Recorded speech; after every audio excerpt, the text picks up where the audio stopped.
नमोऽयिरियाणं नमोच्छायाणं नमो लोये सव्विशाहुणं भक्तमैरप्यणत्यमलिमणिप्रभाणा मुद्योतैकं दलितिपा पितमोवितानं सम्यक् पीडं मेचिनिपा दियुगं युगादा वालम्बनं भवचले पतितां जनान् दृष्ट्वा भवन्त्यमनिमे शिविलोकिनीयं नान्यत्रेतोऽस्यमुपेयाति जनस्य चक्षुः पीत्वा पयाससिकर द्युतिदुक्तिसिन्धो सारं जलं जले निधि रक्षितुं कायिच्छेत्।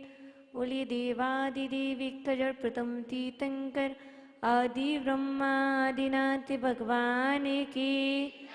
बोलिए देवादिदेव मूल नायक श्री सुमतिनाथ भगवान की। परम पूजनीय आचार्य वन शिक्षण मान तुंग स्वामी की। प्रातः स्मरणीय सारस्वत कवि नय चक्रवर्ती मम गुरुवरी आचार्य वन शिक्षण विभव सागर जी गुरुदेव की।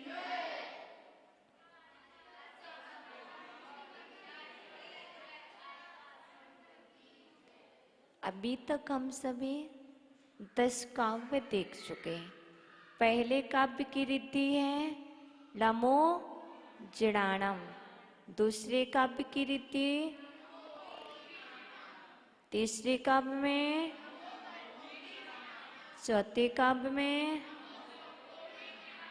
पांचवें काव्य में, छठवें काव्य में, सातवें काव्य में, आठवें में, देख के बोल रहे, नौवें में नमो संविर्ण सोदारणम, 10वें में नमो स्वयं बुद्धाण। ये देख के नहीं चलेगा।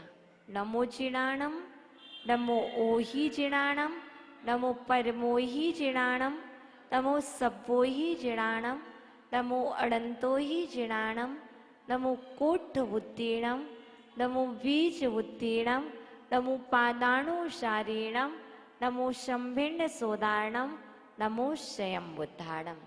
ये 10 काव्य की 10 रिद्धि हुई और ये आपको याद करना है। यदि नहीं हुई हो याद तो हम अभी करा देते, आप करके आए। 10 के बाद 11 से हम यही कराएंगे, ठीक है। 11 काव्य में नमो पत्तेय बुद्धाणम, नमो पत्तेय बुद्धाणम, नमो पत्तेय बुद्धाणम, याद हो गया। नमो स्वयं बुद्धाणम, नमो पत्तेय बुद्धाणम। 10 और 11 नंबर की रीति याद हो गई। नमो स्वयं बुद्धाणम, नमो पत्तेय बुद्धाणम। आज का जो काव्य है, इस काव्य को पहले पढ़ लेते हैं, क्योंकि जब बड़े लोग आ जाते हैं तो बच्चे पढ़ नहीं पाते हैं। तो आज हम पहले बच्चों को पढ़ा देते हैं, इसके बाद हम इसका विश्लेषण करेंगे। दृष्ट्वा भवन्ता मनिमेष विलोकनीयम, दृष्ट्वा भवन्ता मनिमेष विलोकनीयम, नान्यत्र तोष मुप्याति जनस्य चक्षुः पीत्वा पयः शशिकरद द्युति दुग्ध सिंधो सारम जलम जलनिधे रशितुम का इच्छेत दृष्ट्वा भवन्तमनिमेषे विलोकनीयम्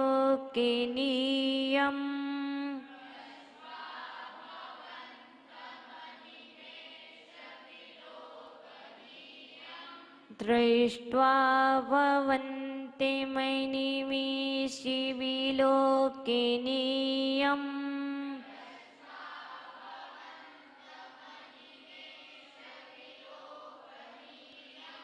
नान्यत्रेतोऽस्मुपयाति न च नान्यत्रेतोऽस्मुपयाति जनस्य चक्षुः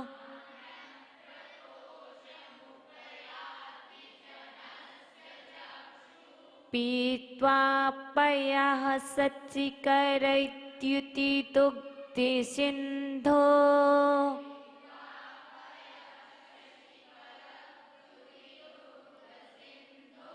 पीत्वा पयः शशिकरद्युति दुग्ध सिंधो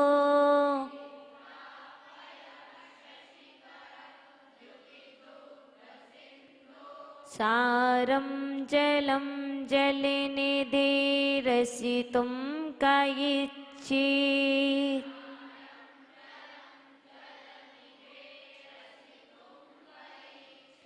एक बार सभी भैया लोग एक साथ उच्चारण करेंगे।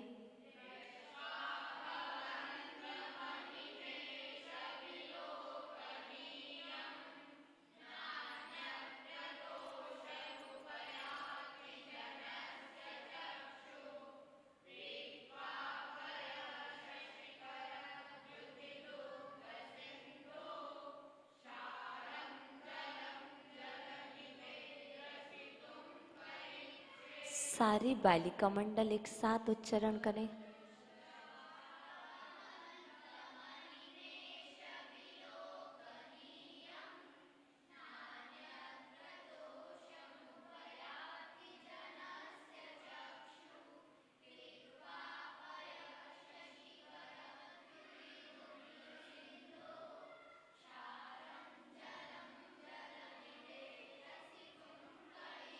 छोटी वाली गुड़िया खड़े हो जाओ, माइक ले लो और उच्चारण करके सुनाइए। माइक ले लीजिए, आप अपना नाम बताइए और उच्चारण करके। मेरा नाम नव्या है।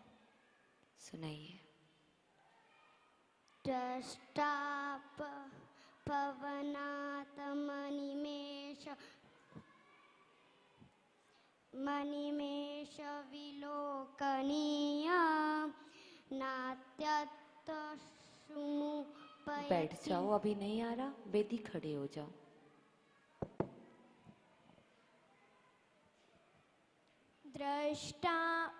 दृष्ट्वा भवन्तमनिमेष विलोकनीयम् नात्यत्र दोषमुपैति। बैठ जाओ, बैठ जाओ। दृष्ट्वा भवन्तमनिमेष विलोकनीयम्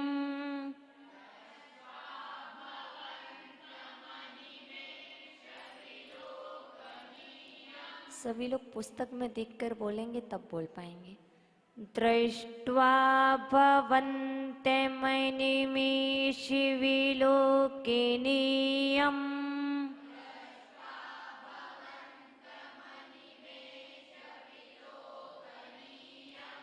नान्यत्र तोऽस्मुपयाति जनस्य चक्षुः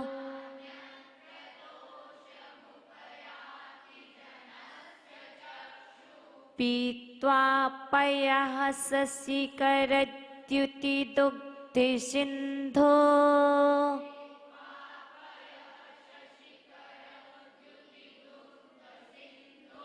चारुं जलं जलनिधिरसितुं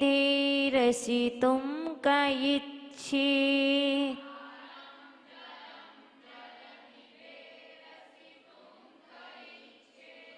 जिनसे नहीं आएगा वो कल दोपहर 4 बजे आकर के, जिनको बिल्कुल नहीं आता है उनका कंप्लीट हो जाएगा।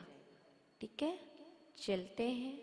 अनिमेष, निमेष मीस छपकाना, छपकना। अनिमेष मीस बिना पलक झपकाए। अनिमेष बिना पलक झपकाए। विलोकनीयम, जहां पर मनिमेष लिखा है ना वहां क्या होगा, भवंतम अनिमेष। अनिमेष मीस बिना पलक झपकाए, बिना पलक टिमकाए। विलोकनीयम, देखने के योग। भवंतम, आपको, दृष्टवा, देखकर। अनिमेष विलोकनीयम भवंतम दृष्टवा। प्रासों को पुस्तक में देखना, हमने जो बोला हम संस्कृत पूछेंगे तुमसे। अनिमेष विलोकनीयम भवंतम दृष्टवा, बिना पलक झपकाए देखने के योग आपको देखकर। बिना पलक झपकाए देखने के योग आपको देखकर। याद हो गया?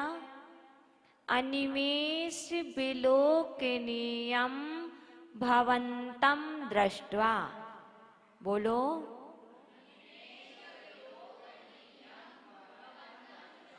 अनिमेष विलोकनीयम भवंतम दृष्ट्वा।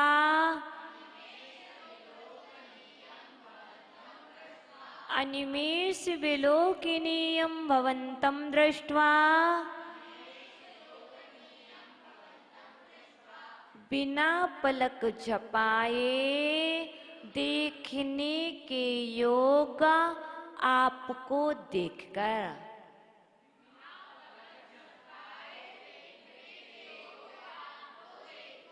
बिना पलक झपकाए देखने के योग आपको देखकर।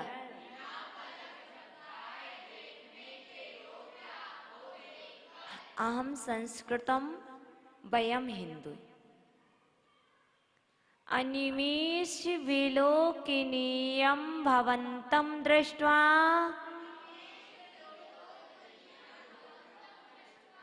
मैंने ये कहा था हम संस्कृत बोलेंगे, आप सब हिंदी बोलेंगे। जब हिंदी हम बोलेंगे तब आप संस्कृत बोलेंगे। अनिमेष विलोकनीयम भवंतम दृष्ट्वा।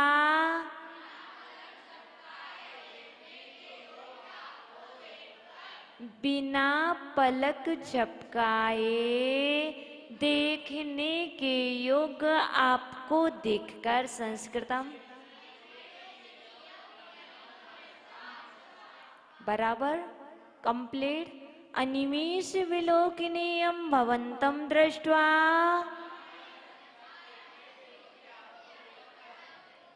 जनस्य चक्षुः, मनुष्यों के नेत्र।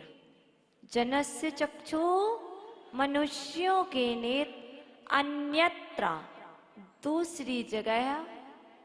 जनस्य चक्षुः अन्यत्र, मनुष्यों के नेत्र दूसरी जगह। तोषम न उप्याति, संतोष को प्राप्त नहीं होते हैं। मनुष्यों के नेत्र दूसरी जगह संतोष को प्राप्त नहीं होते हैं। मनुष्यों के नेत्र दूसरी जगह संतोष को प्राप्त नहीं होते हैं।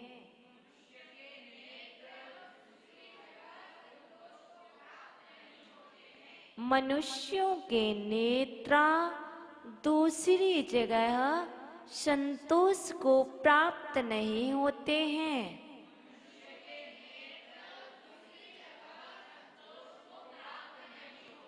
जनस्य चक्षु अन्यत्र तोषम न उपयाति।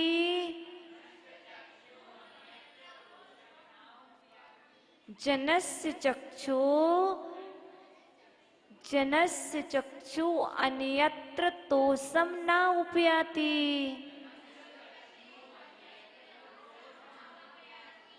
मनुष्यों के नेत्र दूसरी जगह संतोष को प्राप्त नहीं होते।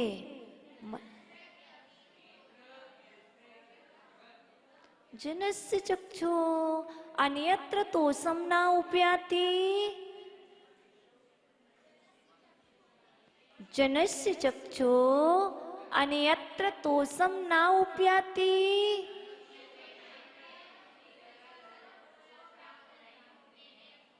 आगे चलते हैं दुग्ध सिंधु क्षीर समुद्र के। दुग्ध सिंधु क्षीर समुद्र के शशिकरद्युति चंद्रमा के समान कांति वाले। क्षीर समुद्र के चंद्रमा के समान कांति वाले पयः पीत्वा पानी को पीकर। दुग्ध सिंधु शशिकरद्युति पयः पीत्वा क्षीर सिंधु के समान चंद्रमा के समान कांति वाले पानी को पीकर। क्षीर सिंधु के चंद्रमा के समान कांति वाले पानी को पीकर। क्षीर सिंधु के चंद्रमा के समान कांति वाले पानी को पीकर कहा, कौन पुरुष जल निधि समुद्र के क्षारम जलम खारे पानी को रसितुम इच्छित पीने की इच्छा करेगा। अब यहाँ पर हम आपको अर्थ बतला देते हैं, क्योंकि यदि आपको संस्कृत हिंदी याद कराएंगे तो बिना लिखी हो नहीं सकती। इसलिए हम आपके लिए अर्थ भावार्थ पर ले चलते हैं, आप भावार्थ को याद करेंगे। जिस तरह क्षीर समुद्र के निर्मल जल को पीने के बाद, क्षीर समुद्र के निर्मल जल को पीने के बाद कोई मनुष्य लवण समुद्र का खारा पानी पीना नहीं चाहता है। क्षीर समुद्र का निर्मल जल पीने के बाद कोई मनुष्य लवण समुद्र का खारा पानी पीना नहीं चाहता है। उसी तरह उसी तरह हे भगवान, आपके सुंदर रूप को देखने के बाद ये नेत्र फिर किसी दूसरे को देखना नहीं चाहते। क्षीर सिंधु का निर्मल जल पीने के बाद कोई मनुष्य लवण समुद्र का खारा पानी नहीं पीना चाहता है। उसी प्रकार हे भगवान, आपको देखने के बाद यह नेत्र अब किसी दूसरे को देखना नहीं चाहते हैं। अर्थ समझ में आया? पूछो निलय, तुम्हारा ही नंबर है। क्षीर समुद्र के निर्मल जल को पीने के बाद कोई मनुष्य लवण समुद्र का खारा पानी नहीं पीना चाहता है। उसी तरह हे भगवान, आपके सुंदर रूप को देखने के बाद ये नेत्र अब किसी दूसरे को देखना नहीं चाहते हैं। आया अर्थ? पूछो किससे? निलय, खड़े हो जाओ, बोलिए भावार्थ। माताओं तैयार रहना। वंदा में माता जी, जिस तरह शील समुद्र के जल को पीने के बाद कोई भी मनुष्य खारे पानी को नहीं पीना चाहता है, वैसे ही हे भगवान, आपको देखने के बाद ये नेत्र अब किसी और को देखना नहीं चाहते हैं। बहुत अच्छा, द्रव्य खड़े हो जाओ। इसके बाद खुश। क्षीर समुद्र के निर्मल जल को पीने के बाद लवण समुद्र के खारे जल को कोई भी नहीं पीना चाहता, उसी प्रकार हे प्रभु, आपकी सुंदर काया को देखने के बाद, सुंदर रूप को देखने के बाद ये नेत्र कहीं किसी और चीज को नहीं देख सकते। बहुत अच्छा, खुश। जिस तरह क्षीर समुद्र के निर्मल जल को पीने के बाद कोई भी लवण समुद्र का खारे जल को पीना नहीं चाहता, उसी प्रकार हे भगवान, आपके सुंदर रूप के दर्शन करने के बाद कोई भी किसी और के दर्शन कर, किसी और को देख, ये नेत्र किसी और को देखना नहीं चाहता। बहुत अच्छा, बहन खड़े हो जाओ। वंदा में माता जी, जिस तरह क्षीर समुद्र के निर्मल जल को पीकर कोई मनुष्य लवण समुद्र के खारे पानी को या जल को पीना नहीं चाहता, उसी तरह हे भगवान, आपको देखने के बाद मेरे ये नेत्र किसी और को नहीं देखना नहीं चाहते। बहुत अच्छा, चलिए बैठ जाएं। अर्थ सभी को समझ में आ गया? अब बोलोगे तो नहीं? नहीं बोलोगे ना? चलिए अब हम आपको वहां ले चलते हैं। यह 11 नंबर काव्य है। इस काव्य पर श्रद्धान करने से, इस पर विश्वास करने से और इसका स्मरण करने से वह कैरी भी होता है, खारा पानी मीठा हो जाता है। मैंने सुना है और आपने भी सुना है, यदि प्यास लगी हो तो क्या चाहिए होता है? पानी, जल। जल को संस्कृत में क्या कहते हैं? जल को संस्कृत में क्या कहते हैं? नीर नहीं, अमृत। संस्कृत भाषा में जल को अमृत कहते हैं। ठीक है? यदि प्यास लगी हो तो पानी चाहिए, पर पानी से प्यास नहीं बुझती है, जल से प्यास बुझती है। पानी में और जल में बहुत अंतर है। जल मीठा होता है, जल मीठा होता है और पानी खारा होता है। यदि तुम पानी से प्यास बुझाओगे, क्योंकि लोक व्यवहार में कहा जाता क्या पी रहे हो? पानी। और कोई कहता हम क्या पी रहे हैं? जल। तो जल को संस्कृत में अमृत कहा है। यदि प्यास बुझाना है तो कौन सा जल चाहिए? लवण समुद्र का खारा पानी। खारे पानी से प्यास नहीं बुझती है, प्यास तो निर्मल जल से ही बुझती है। इसलिए हमें प्यास लगी है तो हमें जल चाहिए। देखो, यदि कोई व्यक्ति 12 वर्ष तक नमक का त्याग कर दे,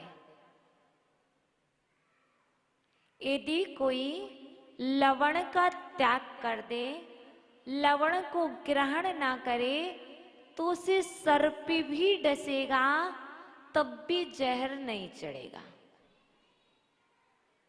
क्योंकि यदि सांप के काटने से जहर चढ़ता है तो कारण क्या है?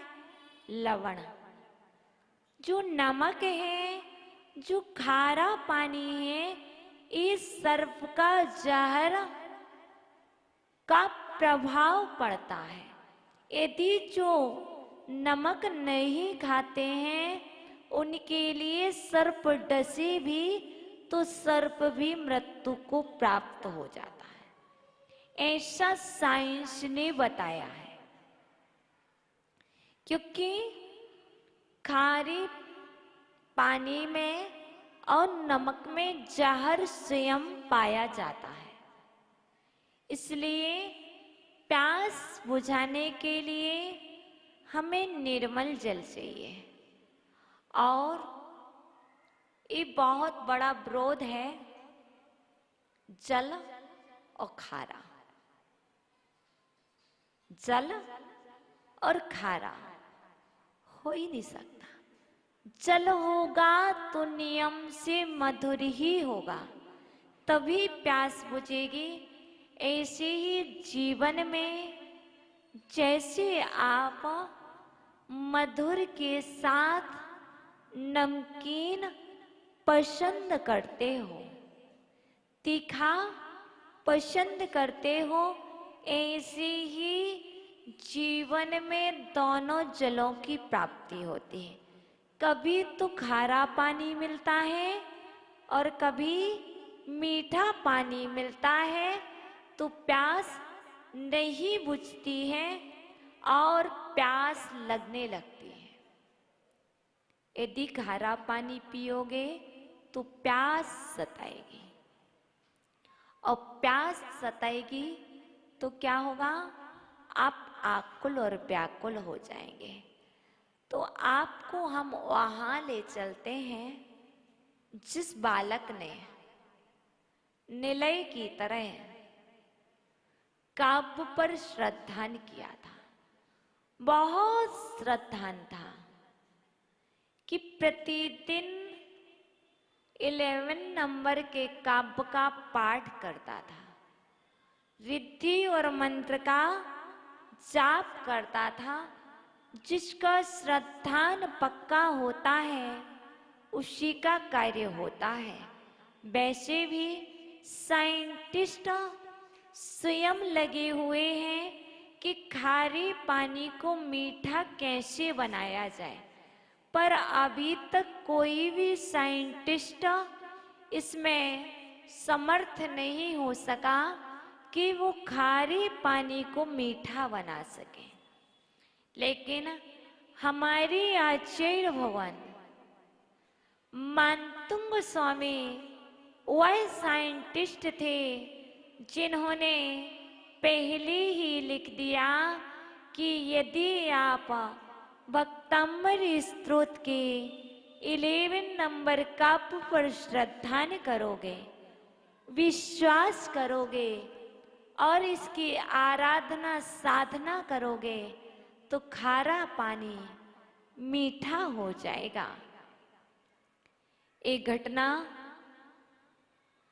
दक्षिण भारत की कावेरी नदी के तट पर रत्नावती नगरी थी। दक्षिण भारत के कावेरी नदी के तट पर रत्नावती पुरी नाम की एक नगरी थी, जहां पर रुद्रसेन राजा राज्य करते थे। रुद्रसेन राजा के पुत्र का नाम तुरंग था, युवराज तुरंग था। जैसे पिता अपने पुत्र के लिए भवन का निर्माण करता है, पिता पुत्र के लिए खेलने के लिए क्रीड़ा गृह बनवाता है, वैसे ही राजा रुद्रसेन ने तुरंग के लिए खेलने के लिए एक उद्यान बनवाया था और उस पुत्र का संकल्प था कि मैं अपने उद्यान में एक बावड़ी बनवाऊं और उस बावड़ी में मीठा जल होने से मैं रत्नावतीपुरी के सभी लोगों को पिलाऊंगा। पुत्र का संकल्प तो पिता भी तैयार हो जाते हैं और ऐसा ही हुआ। पुत्र का संकल्प था कि बावड़ी बनवाई जाए और पिता रुद्रसेन ने एक बावड़ी तैयार की। बच्चों, एक कहानी आपके लिए है। पिता ने बावड़ी बनवाई, बावड़ी खुदती खुदती उसमें क्या निकल आया? जल भी निकल आया। जल बहुत अच्छा था, देखने में कांच की तरह, स्फटिक की तरह पारदर्शी था, स्वच्छ था। और बेटा तुरंग बहुत खुश हो रहा था कि मुझे बावड़ी बनवाना थी। बावड़ी बन गई, बावड़ी में जल भी निकल आया। अब तो हम जल सबको पिलाएंगे। लेकिन जल जैसे ही पीकर के देखा तो जल कैसा था? खारा था।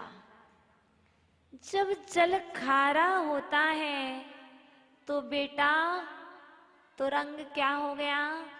चिंतित बैठ गया। ओह,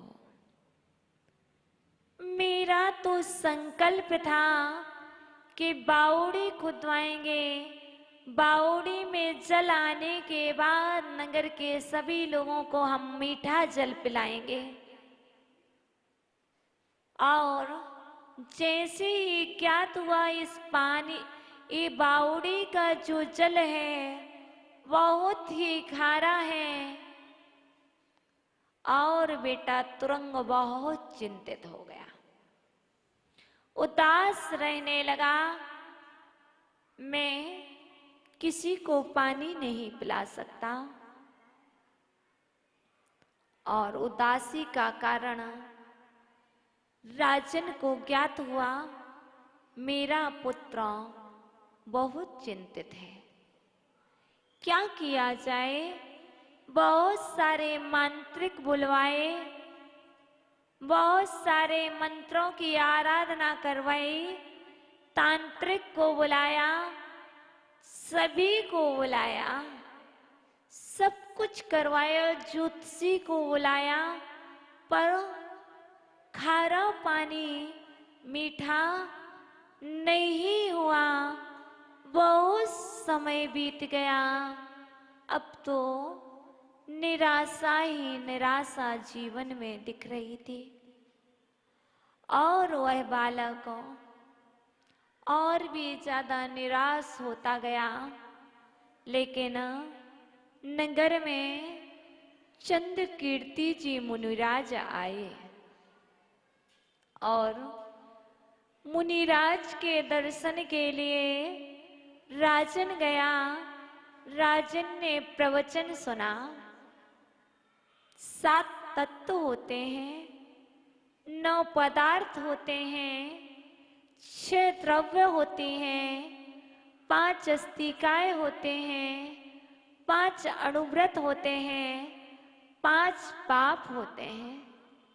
चंद्रकीर्ति जी मुनिराज का प्रवचन राजन रुद्रसेन ने सुना। उसके बाद राजन के मन में भाव आया, क्यों ना अपने मन की जिज्ञासा मुनिराज से पूछ ली जाए। प्रवचन समाप्त हुआ। हे मुनिवर, मैंने एक बावड़ी बनवाई है। उस बावड़ी में जल तो है पर वह खारा है, और उस खारे जल के कारण मेरा पुत्र, मेरा बेटा बहुत उदास है, क्योंकि उसका संकल्प था कि हम नगर के सभी जीवों को मधुर जल पिलाएं। मुनिराज कहते हैं, राजन चिंता मत करो, एक काम करो, स्वर्ण के 5 कलश लो, या रत्न के, या फिर कलई के। कलई समझते हो? चूना। या तो 5 सोने के कलश लो, या फिर 5 रत्न के कलश हो, या फिर 5 चूने के कलश हो, और उस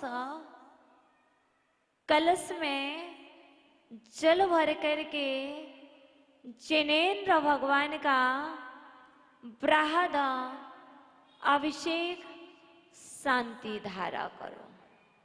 पर ये सब कार्य वह करे जिसने ये बावड़ी खुदवाई है, जिसने ये संकल्प लिया है कि मैं बावड़ी का जल सबको पिलाऊंगा। वह संकल्प तो पुत्र का था, और इसके बाद एक दिगंबर मुनिराज को उसी जल से भोजन पका करके मुनिराज को निरंतराय आहार करवाया जाए। और राजन ने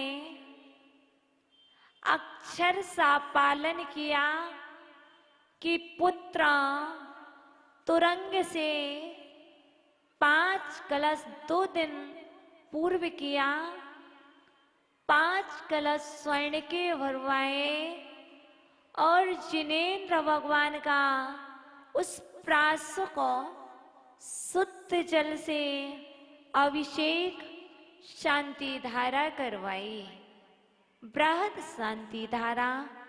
इसके बाद उसी पुत्र ने उसी जल से स्वयं ने मुनिराज का आहार तैयार किया, और मुनिराज को भक्ति भाव से पड़गाहन किया।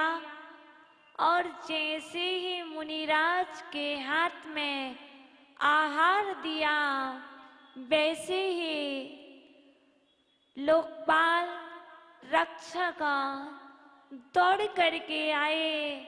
मुनिराज का आहार चल रहा, और वहां से रक्षक दौड़ करके आए, राजन बावड़ी का खारा पानी चमत्कार से मीठा हो गया है, और बावड़ी पर लोगों का जमघट लगा हुआ है।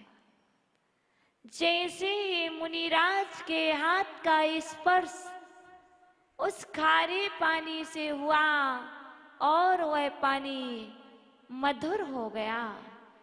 इसलिए और मुनिश्री ने कहा था, जब भी कुएं से पानी भरा जाए तब 11 नंबर के काव्य को पढ़ना, रिद्धि और मंत्र को पढ़ते रहना।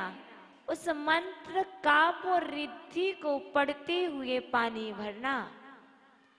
इसलिए भक्तंबर स्तोत्र के 11 नंबर काव्य से खारा पानी मीठा हो सकता है, तो आपका खारा जीवन मधुर क्यों नहीं हो सकता है। आप कितने भी खारे रहो, यदि अपने खारे कटुता को, अपने खारेपन को मधुरता में परिवर्तित करना है तो इस काव्य का पाठ करो, श्रद्धा रखो, विश्वास रखो और यह काव्य संपूर्ण कार्यों की सिद्धि कराने वाला है।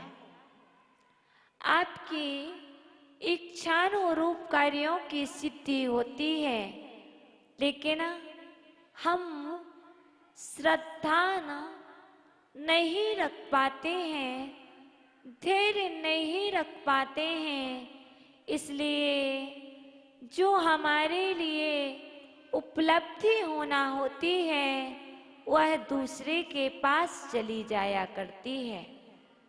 कभी भी हमने साधना की और हमें लगा बहुत समय हो गया है, अब छोड़ दो, इससे कुछ नहीं होता है।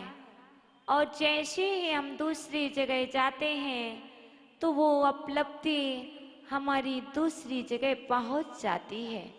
इसलिए आप श्रद्धा रखें, विश्वास रखें, इस काव्य से अवश्य आपका जीवन, आपका व्रत, आपका संकल्प, आपका नियम, आपके धैर्य, आपकी क्षमता आपको अवश्य सफलता दिलाएगी। और इस काव्य से क्या हुआ? जल पृष्टिकारक, कोई भी जल हो, कहीं जल ना हो, और इस काव्य का मुनिराज स्मरण करके यदि थोड़ा सा जल डालते हैं तो कूप में जल आ जाता है। आचार्य भगवान विमल सागर जी महाराज का उदाहरण मैंने सुना है। परम पूज्य आचार्य भगवान श्री देवनंदी जी महाराज का उदाहरण मैंने देखा है। जिस कुएं में जल नहीं होता है, यदि वो इस काव्य को पढ़ करके, रिद्धि मंत्र को पढ़ करके यदि अल्प सा एक मुट्ठी जल डालते हैं तो कुएं में जल आ जाता है और कभी कूप सूखता नहीं है। ऐसे बहुत सारे कार्य आज भी वर्तमान में आचार्यगण, मुनिगण के आशीर्वाद से हो रहे हैं। अर्थात उन्हें इन मंत्रों पर और भक्तांबर स्तोत्र पर श्रद्धान है। जिन्हें श्रद्धान होता है उनके कैंसर जैसे रोग ठीक होते हैं। जिन्हें श्रद्धा नहीं होता है उनका कुछ भी नहीं होता है। देखो डॉक्टर मंजू जैन नागपुर, जिनका नाम देश में और विदेश में बच्चों के मुख पर रहता है। यदि आज भी आप अपने मोबाइल पर सर्च करते हैं डॉक्टर मंजू जैन, तो आपके मोबाइल पर भक्तांबर की हीलिंग के माध्यम से डॉक्टर मंजू जैन का नाम आता है। डॉक्टर अनिमेश भैया, डॉक्टर अनीश जैन, डॉक्टर प्रज्ञा जैन, डॉक्टर चारू जैन, ये सभी इनके नाम मात्र भक्तांबर की प्राणिक हीलिंग से आते हैं। और जब ये डॉक्टर आपको भक्तांबर की हीलिंग दे सकते हैं और आपको स्वस्थ कर सकते हैं, फिर आपके पास तो संपूर्ण भक्तांबर है, रिद्धि भी है, सिद्धि भी है। एक बहुत अच्छी बात बताऊं, डॉक्टर मंजू जैन नागपुर में रहती हैं और जब भी वह किसी को हीलिंग देती हैं तो मात्र ऐसे नहीं देती है। जब भी वो हीलिंग देती हैं तब वो ब्रह्मचर्य व्रत का पालन करती हैं और स्वयं या तो नमक का त्याग करते हैं या मीठे का त्याग करते हैं। पहले व्यक्ति को स्वस्थ करने के पूर्व वो 21 दिन 7 दिन तक की बहुत बड़ी साधना किया करते हैं। इसके बाद यदि वो एक बार भी भक्तामृत स्तोत्र को पढ़ते हैं तो अस्वस्थ व्यक्ति स्वस्थ महसूस करता है। मैंने उनको एक बार नहीं 3 बार देखा, 4 बार देखा, 4 बार मिले हैं उनसे और वो आप जैसा नहीं पढ़ती, वो लय से नहीं पढ़ती, उनकी जैसी आवाज है वो उसी आवाज में पढ़ते हैं। मात्र उनके भाव बहुत पवित्र हैं। आप यदि उन्हें देखेंगे तो आप कह नहीं सकते कि इनके पास वो सिद्धि है, क्योंकि किसी से कुछ इच्छा नहीं रखती, बिल्कुल अहम का त्याग करके और सहज होकर के वह रेकी दिया करते हैं और उसका प्रभाव बहुत जीवों पर पड़ता है। आज वो अभी भी वर्तमान में विदेश में जाकर के सभी जगह जाकर के भक्तांबर का प्रभाव बतला रहे हैं और सभी जगह उसकी महिमा को बतला रहे हैं। और हम और आप यदि श्रद्धान करें, उनका जो श्रद्धान है वो अपूर्व है, अद्भुत है। एक बार जो सुन ले तो ऐसा लगता है कि सुनते ही रहें, बंद ना हो। डॉक्टर अनीश जैन का एक बार भक्तामृत पढ़ना सुन लो तो ऐसा लगता है जैसे अपने स्थान से उठ करके आप ऊपर उठ गए हो। एक बार उनसे ध्यान करो, ऐसा लगेगा कि आप यहाँ बैठ कर के यहाँ नहीं हैं।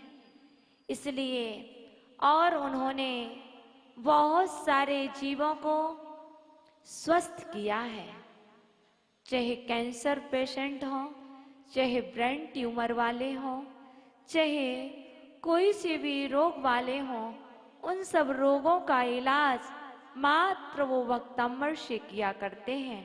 डॉक्टर मना कर देता है। एक छोटा 18 वर्ष का बालक था, राजा नाम था, और राजा का एक्सीडेंट हुआ था। डॉक्टरों ने मना कर दिया, वेंटिलेटर पर पहुंच गया, लेकिन लास्ट में फोन आया किसके पास? मंजू जी के पास, कि आप हमारे बेटे को अंतिम बार भक्तामृत सुना दो। और उन्होंने मात्र मोबाइल पर ही भक्तामृत स्तोत्र सुनाया और वह आज भी राजा नाम का वह बालक स्वस्थ है और उसका नंबर हमारे पास ही पुस्तक है, इसमें आप डायरेक्ट उससे पूछ सकते हो कि कैसे क्या हुआ। तो ये सब कुछ हो सकता है, मात्र आपको आवश्यकता है विश्वास की। यदि विश्वास होगा तो सब कुछ होगा। पूज्य गुरुवर की जीवन में भी घटनाएं घटी। स्वप्न में जलती हुई चिताएं दिख रही हैं। पूज्य गुरुवर दक्षिण भारत की यात्रा पर थे और एक भवन में रुके थे। वहां पर जलती हुई चिताएं स्वप्न में दिख रही हैं और अदृश्य शक्ति जो संघस्थ मुनिराज हैं उनकी चिटाई को खींच करके फेंक रहे हैं। रात्रि का समय है और मुनिराज चिल्ला रहे हैं, क्यों फेंक रहे हो? तब पूज्य गुरुवर ने रात्रि को उठ करके भक्तामृत स्तोत्र का पाठ किया और जैसे ही पाठ किया तो वह अदृश्य शक्ति वहां से चली गई और सभी जो चिताएं दिख रही थी वो दिखना भी बंद हुआ, जो चटाई भी खींच रहा था वह भी सब कुछ समाप्त हुआ। तो आप अपने जीवन में एक संकल्प करें, विपत्तियां सदा दूर रहेंगी। जब भी सोएंगे पहले भक्तंबर स्तोत्र का पाठ करके सोएंगे। घर में एक नियम कर लो, रात में डरते हो कुछ भी हो सब कुछ दूर हो जाएगा कि हम एक बार भक्तंबर स्तोत्र का पाठ करके सोएंगे, या फिर 24 घंटे में एक बार भक्तंबर स्तोत्र का पाठ अवश्य करेंगे। हमारा संकल्प है हम दुनिया में कहीं भी रहें एक बार भक्तंबर स्तोत्र पाठ करके ही अपना जीवन व्यतीत करेंगे। आप संकल्प करो, सारे डर, सारी भय, सारी बाधाएं दूर हो जाएंगी। अब डरो मत, भय मत खाओ। और भी डर लगता है तो आचार्य भगवान कहते हैं एक घी का दीपक प्रज्वलित करो और घर में रख दो और पाठ करो। सारी की सारी अशुद्ध वर्गणाएं वहां से पलायन कर जाएंगे। और यदि समय नहीं है तो ये काव्य भी बोलो, पर श्रद्धान के साथ कोई भी काव्य करो, कार्य पूरा होगा। आप ये मत समझिए कि इस काव्य से बुद्धि बढ़ती है, इस काव्य से खारा पानी मधुर होता है, इससे जलोदर ठीक होता है, इससे कान का रोग दूर होता है, इससे आंख ठीक होती है, इससे माइग्रेन ठीक होता है। इस सब कुछ भूल जाओ, मात्र श्रद्धान रखो। कोई सा भी काप हो मुझे तो पाठ करना है। जो एकदम से मुख पर आ जाए वही मंत्र है, वही काव्य सिद्ध है। 1 से 48 में कोई भी एक शब्द बोलो। प्रदीप जी एक शब्द बोलो, कोई सा अक्षर बोलो। 15 16 क्या बोला? 15 16 15 नंबर का काव्य आपको प्रतिदिन बोलना है। यदि लाइफ में कोई शब्द पहले निकले तो ये समझ के चलिए वही मेरी सिद्धि का कारण है, वही मेरे जीवन में मेरे को संकट से उभारने वाला है। ये ज्योतिष का ऐसा नियम है कि यदि बच्चों से, छोटे बच्चों से कुछ भी बुलाया जाए, 10 नंबर रखे जाएं, कुछ भी रखा जाए, उससे कहा जाए इसमें से उठाओ तुम्हें क्या पसंद है। पूज्य गुरुवर कहते हैं यहाँ पर श्रीफल रख दो और उस बालक से कहो तुम उठाओ, कौन सा उठाते हैं। वो जो उठाएगा उससे ही उसके भविष्य का निर्माण होगा, उससे ही उसके भविष्य का मालूम चलेगा क्या है। इसलिए आपने जो बोला वही आपका जीवन बतला रहा है। जो काव्य आपके मुख पर आ जाए वह आप बोलिए। आप ये बिल्कुल मत सोचिए कि पहला, दूसरा, 48, 45, 36 सब कुछ भूल जाइए।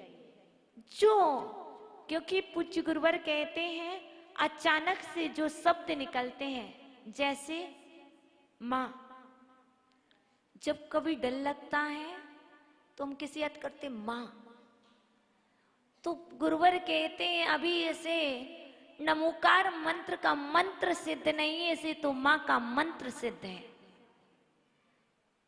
नमोकार मंत्र का मंत्र सिद्ध नहीं है, ऐसे तो अभी माँ का मंत्र सिद्ध है। इसलिए आपके मुख से एकदम से अचानक निकल आए, जब कष्ट हो तो यह संस्तुतः कुछ भी निकले तो आप उसकी ही आराधना, उसकी ही जाप करना प्रारंभ कर दें और आप स्वस्थ होंगे, प्रसन्न होंगे। इसलिए आप कभी भी किसी से कहीं मत पूछना कि मेरा काम होगा कि नहीं होगा। तुम श्रद्धान रखना, अवश्य होगा। आज की रिद्धि है ओम ह्रीम अर्हम ओम ह्रीम अर्हाम नमो पत्ते बुद्धाड़म ज्रोम ज्रोम नमः। ओम ह्रीम अर्हाम नमो पत्ते बुद्धाड़म ज्रोम ज्रोम नमः। इस मंत्र का, इस रिद्धि का पाठ मात्र करने से संपूर्ण कार्य हो जाते हैं। चारुकीर्ति जी स्वामी इतना बड़ा श्रवण बेलगोला का महामस्तिका अभिषेक, जहाँ पर 400 से 500 साधु थे, जहाँ पर चारुकीर्ति जी ने स्वयं बताया कि 21 भोजनशाला चल रही थी और एकदम से एक जगह से गाड़ी में कह दिया कि ये सामान कम पड़ रहा। उन्होंने किसी को फोन नहीं लगाया। मात्र यदि चारुकीर्ति जी स्वामी कुछ करते थे तो वो कहते थे जितना बड़ा अनुष्ठान है उतनी बड़ी मेरी साधना है। वो मात्र 48 रिद्धियों का पाठ ही करते रहते थे। कितने? 6 घंटे तक कंटिन्यू 1 घंटे करेंगे, लेकिन जैसे ही बड़ा अनुष्ठान किया तो 6 घंटे तक रूम से बाहर नहीं निकलते थे, मात्र रिद्धियों का इसलिए आप इन रिद्धियों को सामान्य मत समझिए। जब भी घर से निकलो 9 बार नमोकार मंत्र या कोई भी रिद्धि का पाठ करके घर से निकलो, आपकी विपत्ति टल जाएगी। नमो जिणाणम, नमो जिणाणम। घर से निकलो नमो जिणाणम, नमो जिणाणम, नमो जिणाणम। जो भी विपत्तियां ना होंगी वो सारी टल जाएंगी। जो भी होगा अच्छा होगा। अब इसके बाद इसका मंत्र है, सिर्फ हम बतला रहे हैं, आप पुस्तक से देख करके याद कर लेंगे। ओम नमो भगवते प्रसिद्ध रूपाय भक्ति युक्ताय